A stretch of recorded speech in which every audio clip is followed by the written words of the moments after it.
Welcome to the Str8 Show, your one-stop destination for intriguing conversations with extraordinary individuals who are boldly navigating life outside the conventional norms.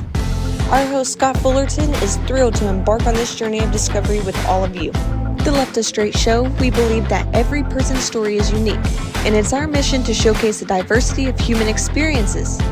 We bring you the untold stories of fascinating people who identify as LGBT+ and allies, pushing boundaries, breaking stereotypes, and making a positive impact in our communities. On this show, we bring you a diverse lineup of inspiring guests, from activists to artists, and entrepreneurs to entertainers, and everything in between. We dive deep into their personal journeys, discovering the pivotal moment that has shaped their lives and careers. You can expect thought-provoking discussions on a wide range of topics, from LGBTQ rights, social justice to arts, culture, mental health, and more. Our guests are change makers who share their insights, challenges, and triumphs, igniting conversation that promotes empathy, understanding, and love. So whether you're part of the LGBTQ community or an ally looking to expand your knowledge and show your support, the Str8 Show is for you. Together, we can build bridges of understanding and acceptance, celebrating the beauty of what makes us all unique. So sit back, grab a drink, and get ready for the show.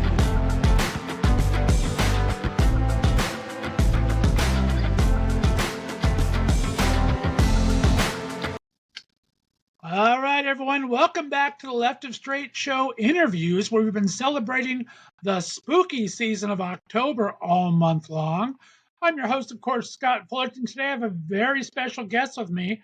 Sam Irvin's back in the house. Of course, we had Sam on a few months ago to talk about his project that was a self-written memoir about I was a teenage monster hunter. We're going to go into that in a bit.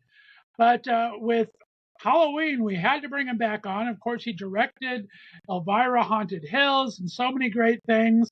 He's done some of my favorite projects, God and Monsters, and he's done the occasional Christmas movie or stuff that we'll briefly touch on because, you know, I'm a fan for those type of Hallmark type stories. But so much fun to talk about him and welcome him back to the show. So welcome back, Mr. Sam Irvin.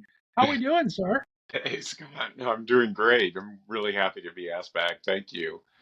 Well, I'm so glad to have you back. I mean, I can't think we can go through October without hitting some of my favorite people in the horror genre. We have your friend Michael Verratti, of course, on this month. We got Yes. yourself. We're Love bringing Michael.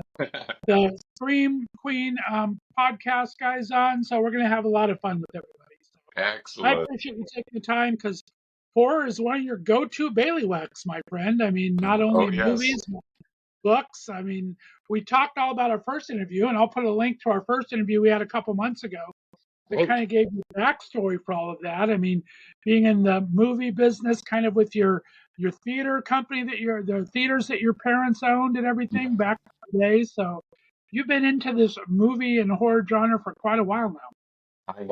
I was a real monster kid growing up in Asheville, North Carolina. My dad owned movie theaters, so I could see movies as much as I wanted. This is long before the days of home video, and it was just a charmed childhood for sure. And by the age of like 10 or 11, I was already booking series of monster films for Saturday morning kiddie matinees at my dad's theater and stuff.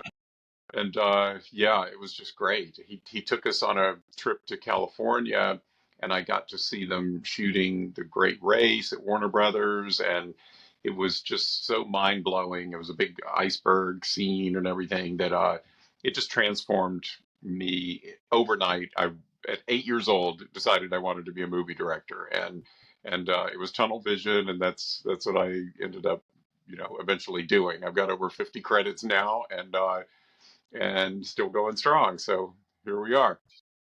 Well, huge success, working with some of the best in the business. I mean, learning at Brian De Palma's hip there and everything. I mean, Yes, that was my lots of first. great mentors, right? Yeah, my first job in the industry was working as Brian De Palma's assistant, and I kind of willed that to happen and made it happen, and worked with him on The Fury and Dress to Kill, and was a producer on his low budget comedy called Home Movies with Kirk Douglas and Nancy Allen, and um, just had an amazing education. I mean, I went to film school at the University of South Carolina, but my real film school was working for De Palma, for sure. I bet. And I mean, like I said, you've had these great people. You've gone to London and interviewed these people. Who are you mentoring now? Who do you see out in the horror business now that you kind of look up to? Is there anyone that you really see out there on the horizon that you admire? Well, there are many. I just went to the Queer Screens Film Festival in Portland, Oregon, and saw a bunch of young filmmakers, new films, and everything, and it was really fantastic, and I just love that. Um, there's a director that I've just discovered. He's been around for a while, doing art house kind of festival movies, and but I saw this thing, and I think he's right on the.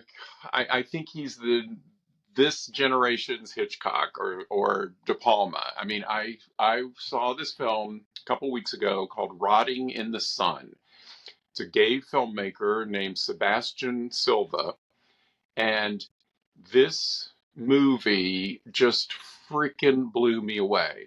For the LGBTQ plus community, first of all, there is more nudity and sexy stuff going on in the first half an hour of this film that I've ever seen in anything other than porn. I Nice. was like, what? There, I countless dicks, countless, like erections, fucking going on. I was like, what? This is incredible. And I was loving all of that. And the film, so it takes place, part of it's taking place at a nude beach and, and all this stuff. And then you just kind of get lulled into this where it's headed, and then he just pulls the fucking rug out from under you. And I don't want to give away too much, but I mean, it was whiplash and turned into. I mean, it turns into a psychological thriller that it just blew me away. I think and I've gone back now and I've seen a couple of his earlier films, and you can see him building up to this. You can see he was experimenting with shifts of tone in the middle of his films and whatnot. And boy, this one just absolutely blew me away. It just opened in very select theaters, but it's streaming on Mubi, Mubi, and you have to check it out. I was just completely blown away. It's called Rotting in the Sun. That's amazing. Thank you for that heads up. And I'll have to try to look up and see if I can get him on the show, because that sounds like an amazing story and journey he's had. Yeah, Thank you for it sharing is. that with us. Yeah, no, So, he's a force to be reckoned with, and I just wasn't aware of him. But he's been around, winning awards at film festivals and Telluride and Sundance and this kind of stuff for years. And I just wasn't aware of him. Several of his earlier films have starred Michael Cera, and um, there was one that I saw with Kristen Wiig in a serious role. I mean, he's it's anyway. I can't say enough. I'm blown away. There's only a few times when I see a new director that really excites me, and practically the last one that really excited me this way was Brian De Palma, and it was when I saw Sisters and Phantom of the Paradise, and seeing those two films, I wanted to work with him, and I made it happen. And this is this guy. I'm just his biggest fan now. that's amazing. I love that. And you talk about nudity in films or very sexiness. Yeah. We talked about your first interview, Dante's Cove, and Stephen Yes. Amell, who I love. And I just had Billy Clift on the other day. Oh He's yeah. redoing The Lair with Yeah. Emrys Cooper. So, I mean, you can really bring the sexy to horror, right? Yes. I mean, on Dante's Cove, we were really breaking ground there. We had a mandate from Here TV or the gay network to have full frontal male nudity, at least some in every episode. Dirty job, and somebody's got to do it. And I just, I feel like we have a lot to make up for in terms of catching up to all the female nudity that's been so prevalent in, over the decades. And, it's funny, like in the late 60s and early 70s, there was quite a bit of male nudity when you think of the wrestling scene in Women in Love and some other things that were happening back in those days. But boy, we kind of got way more repressed. And now you're seeing full frontal male nudity a lot on television and streaming things. It's weird. Our rating system kind of prevents it a lot in movies because theaters won't run big theater chains will not run NC-17 movies, and the MPAA pretty much if it starts to show much of penises, they're pretty much going to give you an NC-17, and so it's the rating system that's preventing more full frontal male nudity in movies. I mean, you can have a little bit and get away with it ish, Right. but I mean, this movie Riding in the Sun, I think it's unrated at this point. If it were rated, it would be NC-17. Right. Absolutely no question. I mean, one of the lead characters is blowing a guy with a dick in his mouth and is asked a question, takes the dick out, answers the question, and then goes back to blow. It's like I've never seen anything like that in a legitimate movie that's not porn, and I was just elated. I thought it was the coolest thing. I was practically screaming watching it. I was just like, yes, this is what, why are we so repressed? Why haven't we had this kind of thing? So anyway, I'm a huge proponent of sex positivity and all of that stuff. And I think it's missing in our films, in European films, independent films. You see a lot of it, and I just don't understand why we can't mainstream it more than we have. And if there's anything I can do to push that along, I try. There you go. Well said. And like I said, you've been doing a lot of traveling, and you've done stuff. And you're going to England later on in the year. We'll talk about in a bit. But Yes. it's so compared to others. I mean, you've directed all over the place from Kentucky to probably Canada, and you Yeah. interviewed in England. So we got to be compared to a lot of other countries a little backwards in that as well, right? Yeah. Not No, that's just the female, but just in general with yeah. nudity. Yeah, there's something in America about this repressed, thing. I don't know. It's crazy. But you can see quite a lot on streaming, television. I mean, it's amazing. I'm kind of shocked when things like Euphoria and other types of shows. I've been amazed at how far they've taken it. Right. Yeah, I mean that's the only place you can do it is streaming, and Yeah, I like that they're kind of taking that chance these days. I yeah. mean, it's I just think it's great. Let's just hope. I don't think those. I don't think it's gratuitous in No, those things no, either. It's no. just I mean, look, we have porn if we just want that, and I love it, and I'm not casting any aspersions on that. It has its place and fantastic, but I love seeing it when it's in a real, a quote unquote real film with a real story and real characters, and when it's not gratuitous, where it's actually integrated into the plot and feels natural and feels like what would be happening. Um, I think it's fantastic and I love it. There's nothing I hate more than people who are having sex with, the woman has the bra on and the guy has the pants on and all this stuff, and they're like, no, you get naked, people. What is this bullshit we're watching? This is so phony. It takes me right out of it. I right. hate those scenes so much. It's just it drives me absolutely crazy. You talked about you working with Elvira. Of course, you've done a lot of appearances with her. You directed her in movies. Um, what's your take on comedy horror versus straight horror? Do you have a preference to film, a preference to watch? What do you kind of think of those two different aspects of the horror industry? Well, I mean, of course, I love both equally. I think they both have their place, and you know, I love a great laugh, and I love to see, you know, dark humor, sort of tongue-in-cheek humor. I mean, there's all sorts of different styles of humor. With Elvira's Haunted Hills, of course, we were spoofing the Vincent Price, Edgar Allan Poe, Roger Corman movies. And so if you know those movies, you're going to get all kinds of funny references.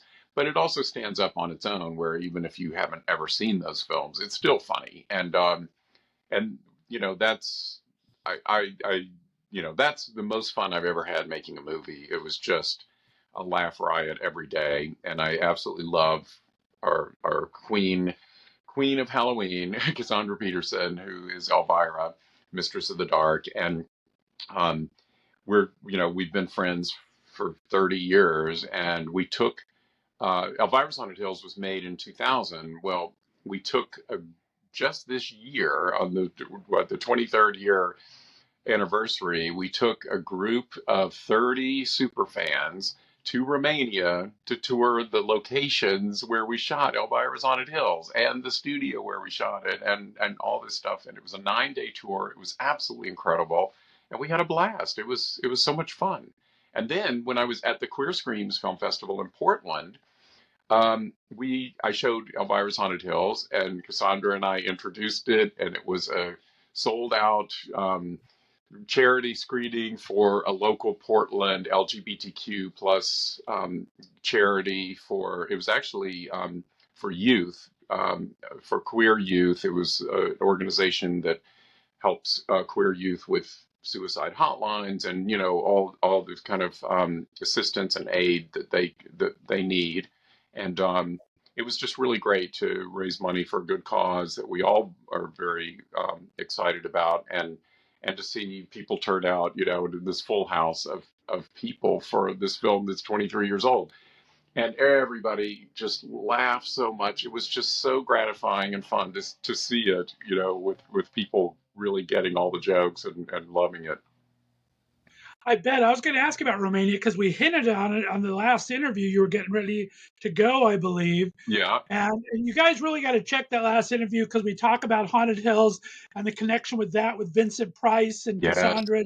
And there was some great stories in that. So I'll link that interview for sure below. And that kind of talks in. We talk about giving back like Portland did. And I was a teenage monster hunter, gave back to Trevor Project, and Yes. such an amazing book. Let's kind of just tiptoe back into that book a little bit. Okay. Such a great success in all the stories, and you gave to Trevor Project for that. Talk about how nice that's been. I love that book. Oh, Yes, love it's that cover. great. It's the book it's a coming of age memoir of my closeted gay monster kid growing up youth. And when I was a teenager, I edited and published a fanzine on horror films called Bizarre. And I did a total of 35 interviews with horror royalty, from Vincent Price, Christopher Lee, Peter Cushing, Ingrid Pitt, Hammer, all the Hammer film people, directors like Terence Fisher, who's the great Hammer film director who did Horror of Dracula and Brides of Dracula and the Frankenstein movies and everything. Um, and these were time capsule interviews that I'd done back in the 70s that I felt like deserved and needed to be preserved and read again. And they're so interesting because I was interviewing these people at the height of their careers rather than, 20 years later.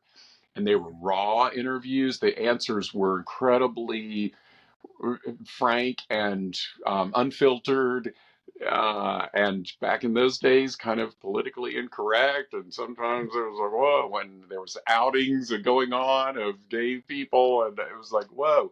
But it's all so fascinating from that period. And so I have all the interviews in here. I started writing introductions of how I bamboozled getting each interview.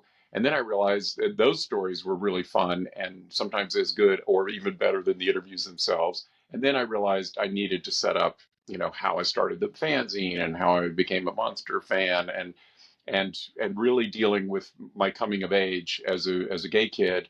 And it just became, half and half. It was half memoir and half collection of interviews. And so I got Cassandra Peterson to write the foreword, and I told her that I was going to be giving 100% of the profits of the book to an LGBTQ charity.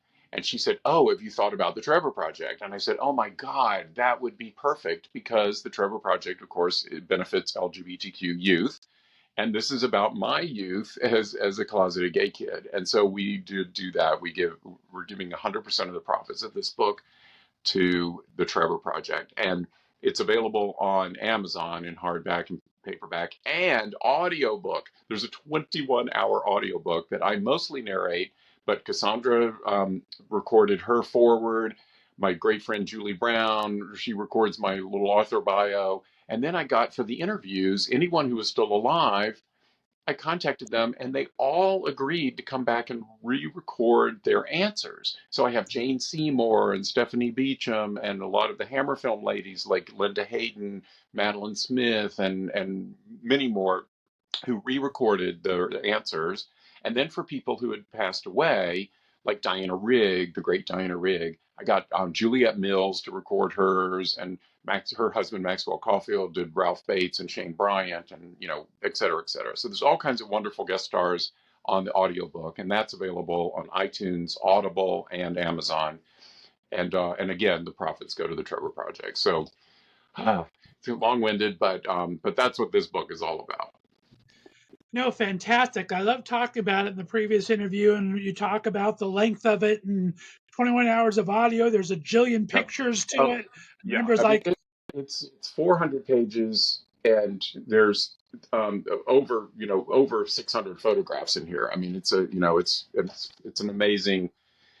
Yeah, I'm really proud of it. Obviously, as it's tremendous. So, and then I don't know if you wanted to go into my newer book that just came out this month.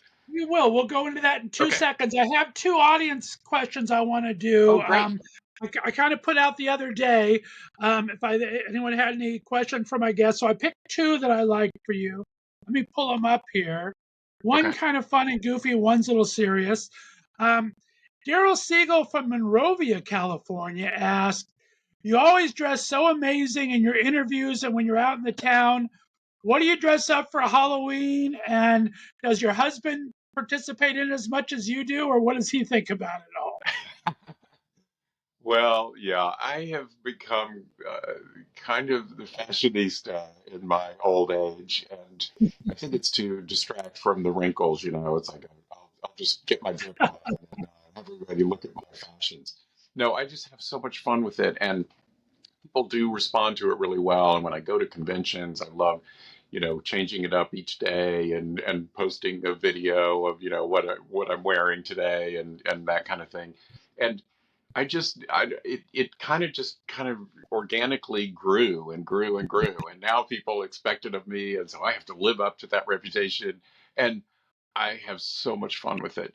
Um, I have to say that when it comes, it's funny he asked about Halloween. Everybody asks me that. And when it comes to Halloween, I am so intimidated by the great costumes that everybody else does. I just feel I'm not a honestly, I'm not a very competitive person. I kind of shut down when I feel like there's competition involved. And it's kind of a PTSD thing from my, being bullied as a kid and always being the last person to pick for sports events. And, it's like, it's deep rooted, but I don't really dress up for Halloween. It seems so That's crazy. funny. Seems very non-intuitive for what I put out there. But I have done it a couple times on movie sets. If we were shooting when Halloween happened, I did. I went to a costume store and bought. I was looking around and I saw this jailbird outfit with the Right. white and black stripes and everything, and I just thought, oh, I'll play a character called named Jail. and and so I did that one year, 2 or 3 years ago and we did a big group shot with everybody on set. And we do have sort of crazy costume days sometimes I always do fashion days on my movie shoots where the crew, dresses up, and we'll pick a theme, be camouflage or leopard or, you know, movie day where people wear all their movie t-shirts or whatever. And there was one movie I did called The Love Hunt last year with Brock Brock Urich, who's an openly gay bodybuilder muscle guy who became very good friends with, and also Scout Taylor Compton, who is also she's a horror. She was known in the horror world really well. She played the lead in the two Rob Zombie Halloween movies that were reboots. She played the Jamie Lee Curtis role, and she's also a member of the LGBTQ club. She's bisexual, and although she is her she is getting married to a guy who is Darth Vader on that current series with Ewan McGregor, um, and but she has her own podcast and talks very openly about her sexuality and everything. Anyway, the two of them were just so hilarious and fabulous to work with on that film, and we decided for one of our costume days to get three uh, costumes, matching costumes, the three of us, and we got the bunny from Christmas Story, the bunny, the um, the pajamas or whatever you want to call Right, it. exactly. And so we had the bunny ears, the whole thing, and everybody just totally cracked up. I'll have to find a picture of that and maybe you can post it. But it was really fun. So I do enjoy it, but if it's like to go out on Halloween night and try to compete with all the Right. incredible stuff, I'd rather be a spectator. Now, you do say fashionista, and you do have some fantastic things. Where do you find these? Do you go to thrift stores? I mean, LA is known such great things on I, Melrose. Do you have I people send stuff to you, or where do you find these I do things? like what I'm wearing now is Ralph Lauren polo. I love I'm a huge fan of his brand. Um, it just depends. I'll see ads on Facebook or online, and there'll be something interesting, and I'll order it. A lot of times they don't. The sizing is all off, and it can be very Right. frustrating. It's also a lot of times the quality of the fabrics are not what you think they're going to be, and they're really cheesy when you Sure. get them. So ordering that stuff blind is a little tricky. But with Ralph Lauren, I know what I'm getting. It's going to be high quality, and it's going to breathe, and it's going to fit well, and all that stuff. So it's a mixture. It's all over the map. Right. That's awesome, though. I love that. All right. And second question I picked, a little more serious. This is from Jack Granger from Atlanta, Georgia, asking, why aren't there as many black horror stories? And if you had to make up an original character, what would you think of? I mean, we've had Blackula and a bunch of black characters off of other ones. Do you see any reasoning behind not seeing more black horror characters? Well, that's a very good question, and it's diversity is one of those things that Hollywood and everybody seems to be trying to play catch up on. And I do see that there's a lot more um, African American characters uh, and movies with African American leads in all sorts of genres. In the world, I nowadays I do a lot of these romantic comedies for Hallmark and Lifetime and that sort of thing, and a lot of thrillers for Lifetime. And many of those are now with African American leads, and I think it's fantastic that they're make that we're kind of making up for the egregious sort of discrimination of the past that we're all ashamed of. And so I think we're going to be seeing a lot more of that, and we still need a lot more to go. Um, the idea of well, anyway, I can't. I mean, I don't know off the top of my head what sort of character there could be, but I mean, it could be anything. I mean, there's no, and I don't feel like, well, let me just use the parallel of my own situation with Dante's Cove, for instance. We we did have a black character in that in our main ensemble of characters in our second and third season, and um, but in terms of looking at it from a gay perspective, I wanted the series to be totally matter of fact about these people being gay. And I didn't want to deal much with the politics of, coming out. There's a little bit of a coming out story in the beginning of the first season, but I immediately wanted to steer away from all of that. I just wanted to treat it all as matter of fact. And I feel like that with black characters and black horror and whatnot, I would like to just see it be organic and not be specifically pointing out the racial aspects of it or dealing with the politics of it. I think that will get tiresome pretty quickly. I think it's just you know so for me, any script, any horror film, just cast a black actor in that lead or whatever, and don't change a word. You know what I mean? It's just like I think that is the more interesting way of going, and I would love to see that. People keep talking about who's going to be the next James Bond, and so many people have talked about Idris Elba, and I would love that. I don't think they're going to do it. I don't think they'll be bold enough to go in that direction, but I kind of wish they would. And I don't think there would, in my mind, if they did go in that direction, I don't think it would ever even come up in dialogue that he's actually British, not African American, but a black British man. Um, and to me, I think that would be the more interesting way of going. And I think we'll see it. I mean, we're starting to see a lot more of the behind the scenes creatives, a lot more producers, directors. I mean, it took a while to get female directors out there. So That's hopefully right. we'll start seeing more African American black directors out there that'll hire more. I mean, it kind of starts at the beginning and kind of you have to lift everyone up together. So Yeah. well said. Well, I have to name drop and brag a little bit on a student of mine.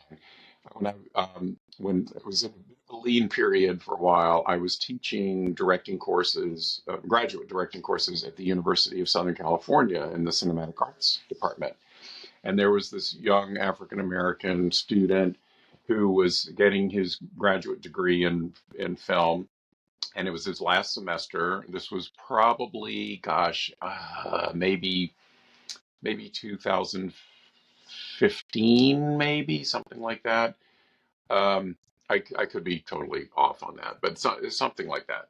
Anyway, he was fantastic. I thought this kid is going places. I really did. I mean, and and then he graduated that May at the end of that semester. That summer, he made a film called Fruitvale Station, which won Best Film at the Sundance Film Festival, and then got picked up and was a huge success in the sort of art house market, and it had Michael B. Jordan. And then he wrote and directed a film called Creed with Michael B. Jordan Might again. have heard of that, right? Might have heard of that, which got an Oscar nomination for Sylvester Stallone. And then he did a little film called Black Panther. And Black Panther 2. So, and his name is Ryan Coogler, and I am so freaking proud of this kid, and I just love him to death, and he's the nicest guy, and I'm just so proud of the success that he's had, and a little jealous too. Thank you. But That's he awesome. never would have, made it without all of the instruction that he got in the semester that I taught him. There you go. Exactly. The words of wisdom were just imbued throughout. I love that. Very, very. Well, we'll tease on it. You talked about it, so we'll talk about it for 2 seconds before we go into the new book here. But you talk about doing a lot of these things for Lifetime and Hallmark. And I remember you said you were getting ready to go into editing hell for a lot of these things when we talked last time in April. And now you have 7 films out for 2023 and one getting ready to go. I mean, it's just an amazing accomplishment for all these. I'm surprised a lot I saw were shot in Tennessee. Is that from the production company standpoint, or do you like to film down there? Well, it's not Tennessee. I did one film in Tennessee called Madam of Purity Falls. It was a Lifetime thriller. But most of the films I've been doing lately are in Louisville, Kentucky.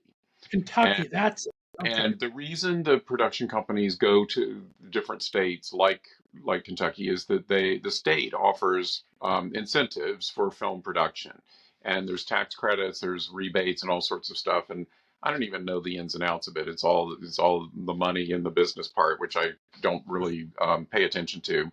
But Right, it's definitely about the money, and it's about saving money, and so we end up going there, and it's great. I love Louisville, and it's you can be a for our little low budget films, you can be a bigger fish in a smaller pond kind of thing. You can find right, locations for less money. If you go to in Hollywood or Atlanta, where they make a lot of the Marvel films, and there's just a lot of bigger films that are being made there. Word's gotten around that you can make a lot of money renting your house or whatever for locations, and so you can't really drive as good of bargains and find cheap locations the way you can in some of the slightly more off the beaten path. Um, so Louisville is kind of the perfect spot for films of our size, and there's lots of different looks, and you can do all sorts of things there. I mean, we shot. There was one film where it was called oh God, what did they end up calling it? It was the funniest title. Uh, Mile High Escorts, and and it was a thriller for Lifetime, and it had it was about this girl who's a flight attendant, and she ends up working for a private jet company where they want her to serve more than just coffee, and uh, and then she didn't realize what she was getting into, and she tries to get out of it. Well, the woman who got her into it is a psycho and won't let her get out, and then it turns into a thriller. But we had scenes where they were flying all over the world. So we had scenes like in the red light district in the Netherlands, and we had um, Paris and London and all these things. Well, we just went around Louisville and found, if we set the camera up here and we don't show these things, just this little narrow thing, it'll look like we're in Paris or wherever. And I remember when we did the London one, I said, I need a Rolls Royce. If I just have a Rolls Royce, I can put that in the foreground, like in a parking spot, and have the big grill and the angel lady that's sticking up, and then let's get two of let's have like the front of an embassy, and I wanted the I don't even know what they call them, the guards, with the red and black uniforms and the big fur hat. Beefeater type, yeah, the beefeater Yes, type thing. yes. And so we rented a couple of those costumes, and I mean, you see that shot, and you're absolutely convinced you're in London. I mean, it worked out great.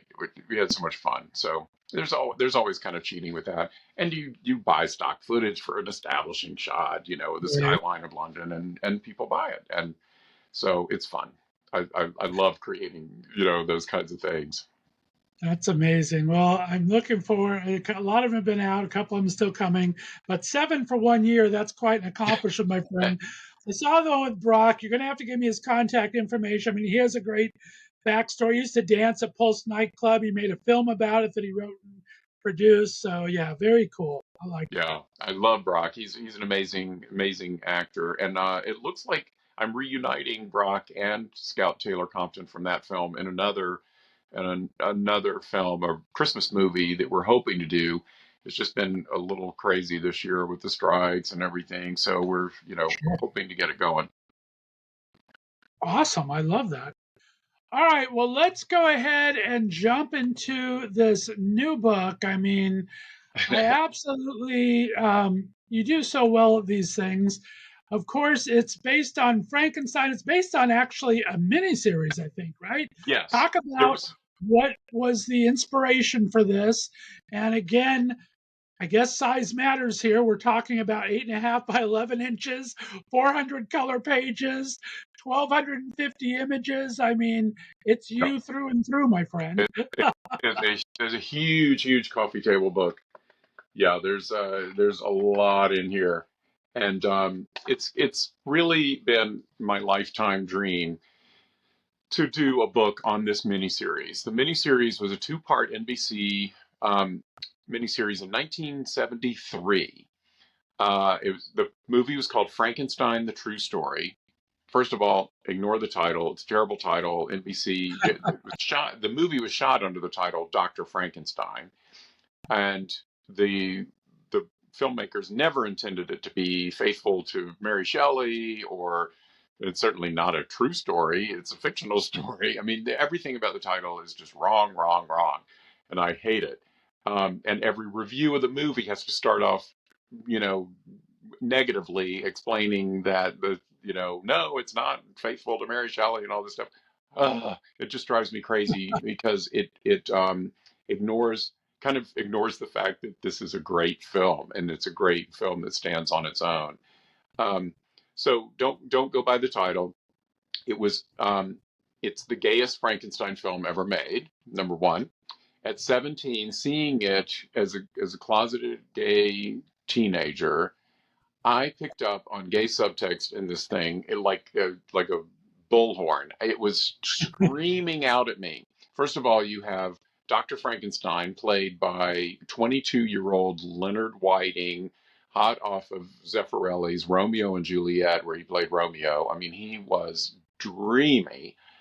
So you have the youngest Dr. Frankenstein in movie history, playing, this beautiful doctor who creates a beautiful creature. This was also an innovation of the screenwriters.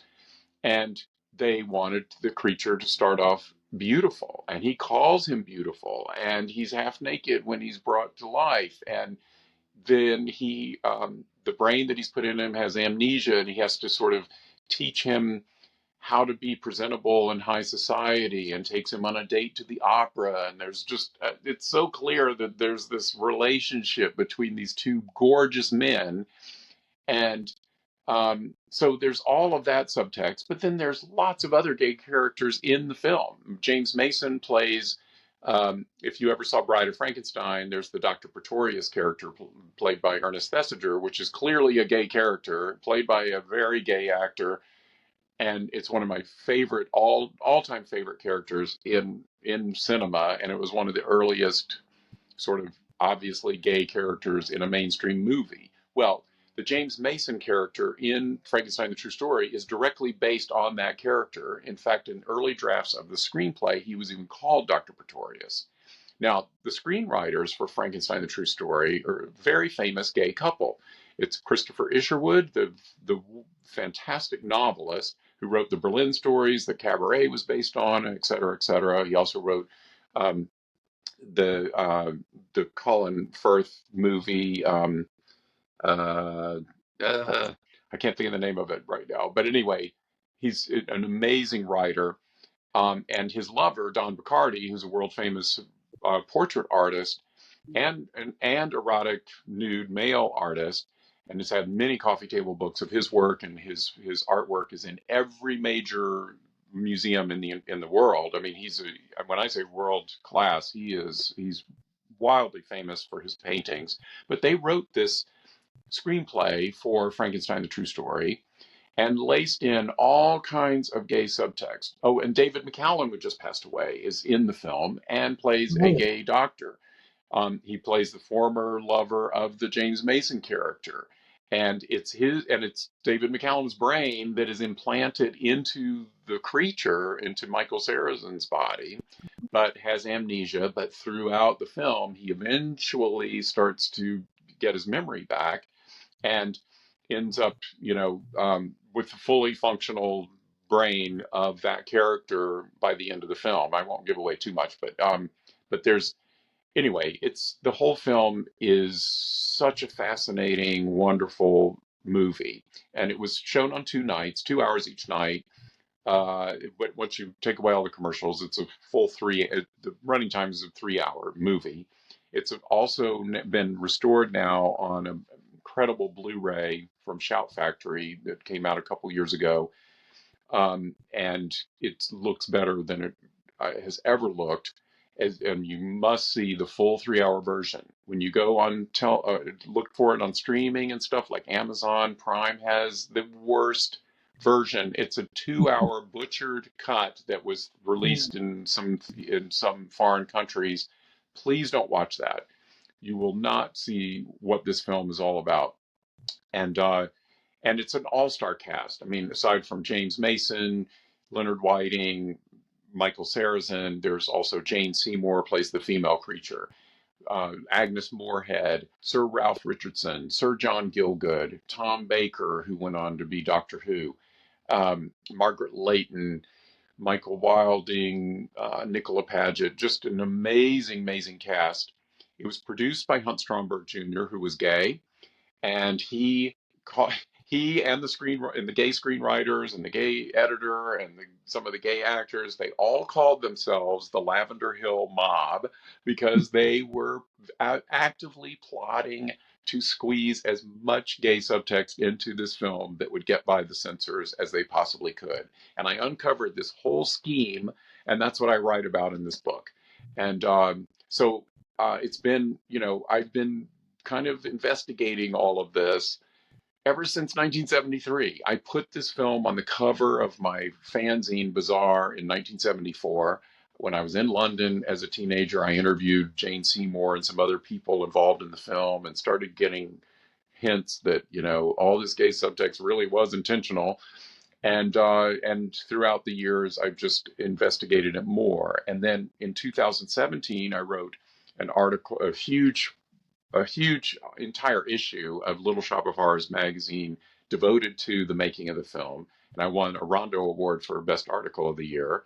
And that led to Shout Factory getting me to do all the extras for their restoration Blu-ray, where I interviewed Jane Seymour on camera and Leonard Whiting, who played Dr. Frankenstein, on camera, and the co-screenwriter Don Vicardi on camera. And then I also did the 3 hour audio commentary, which won me a second Rondo Award. So it was like, all right, I am expanding everything and I'm putting it in this book for the 50th anniversary of the movie. And the book just came out in September last month, and it's already doing really, really well. People are loving it. And when I go to London in November for Darkfest, I'm a guest at the Darkfest convention or film festival there on the weekend. It's our Thanksgiving weekend. It's November 25th and 26th. On Sunday the 26th, I am showing the 50th anniversary screening of Frankenstein: A True Story, and I have Leonard Whiting, who plays Dr. Frankenstein, coming to do a Q&A, and we're going to sign books, and it's just going to be this amazing event. I'm so excited. And this book is also available on Amazon. It's only available in hardback. It is such a coffee table book. I couldn't even imagine anybody wanting it in paperback. So I just was like, nope, we're just going to do hardback this time. And it's pretty exciting.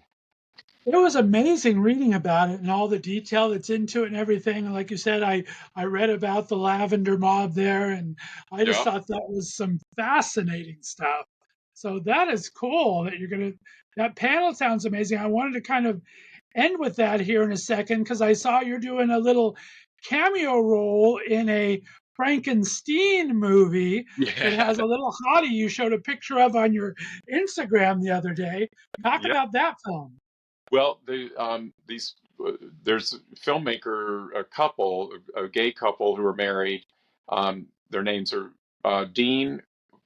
Oh my gosh, I'm like going I there. know the Dean. last name are Foys. Yes. Foys is the last name. Yes. Dean and Stewart. And Dean is the director writer, and Stewart is the producer. And it's a Frankenstein film called Frankenstein, and it's about the great great great grandson of Baron Boris von Frankenstein, and he's being bullied a lot, and so he's changed the spelling and pronunciation of his last name from Frankenstein to Frankenstein to try to avoid bullying, but it doesn't quite work, and he has to resort to um, the family traditions, and he's he's a different type of bodybuilder, let's say. and and it's going to be this really fun film. And they've asked me to play a small part, and my name is Lucifer, Lucifurr, and the I'm kind of the devil, tempting him to the dark arts and to create creatures again, like the family tradition. And the character is based on Dr. Pretorius from Bride of Frankenstein, and it is going to be, I'm certainly going to play it as a gay character. That's what they want. They wanted like Dr. Pretorius with that sort of evil twinkle in his eye, and I can't wait to do it. And when I'm in London, we're probably going to film my part while I'm there, which is great. These are British filmmakers, and yeah. So anyway, I'm very excited about it. It's sort And of you're going to show Haunted Hills there too, I think, right? You're going to do what. two Yes, stories. on It's going to be Saturday Haunted Hills at there. Dark Fest, I'm doing a whole thing for my other book. I was a teenage monster hunter. First of all, I'm showing Elvira's Haunted Hills, and then I'm going to do a reading from this book, and I'm going to then have a Q&A panel with a bunch of the Hammer Film ladies who I interviewed when I was a teenager in the book. And they've all agreed to come. I'm so excited. Madeline Smith, Linda Hayden, Martine Beswick is going to introduce me, Virginia Weatherall, and Chloe Franks, who was a child actress back in those days. If you remember, she was the one who killed Christopher Lee with a voodoo doll in House that Dripped Blood. She's the one who let the psycho Santa into the house that kills her mother, played by Joan Collins, in Tales from the Crypt. She was the one that the little girl that Trog kidnaps, and Joan Crawford has to save her. She was in Whoever Slew Auntie Roo with Shelley Winters. It was kind of you know, um, Shelley Winters was kind of terrorizing these two kids, and it was Chloe Franks, and her brother was played by Mark Lester from Oliver. She just did so many horror films in those days, and I tracked her down, and this is going to be her very first convention appearance ever, and people are just going to go crazy. And they're going to show Tales from the Crypt as well there in honor of her, Chloe Franks. So anyway, I'm just so excited. The whole weekend I'm going to be a pig in shit. I bet. Oh my gosh. Well, Sam Irvin, thanks for coming back on during spooky season and sharing these amazing stories. I appreciate you, my friend. Oh, I love it, and thank you so much for having me, Scott. I really appreciate Yep. it. Anytime. You have a great Instagram with pictures all the time. Should give them your Instagram profile so they can find you. Yes, I'm kind of, my wheelhouse is kind of Facebook because I'm an old timer, but also I like to write long posts. You can tell I'm long-winded, and so if you really want to get the uncut versions, go to Facebook, and I'm on there just as Sam Irvin. I'm also on Instagram, but most of the posts have to be trimmed, at least the text and stuff. But I'm on there as Sam _ Irvin _ director. And it's Irvin is spelled IRVIN. So it's Sam _ Irvin _ director on Instagram. There you go. Guys, get this book. And if you missed our first interview, we talked about Teenage Monster Hunter. We had such a great chat there as well. So be sure to check that link down below. And then there we go. Both of them right there. And next Tuesday, we're going to have a special 5 questions with Sam as well. So be sure to look for that. Guys, I appreciate you tuning in. Sam, thanks so much, and stay on the line for me. It's been another great interview during the spooky season right here on the Left of Str8 Radio Network. Have a great day, everyone. Bye-bye. Thank you. Bye-bye.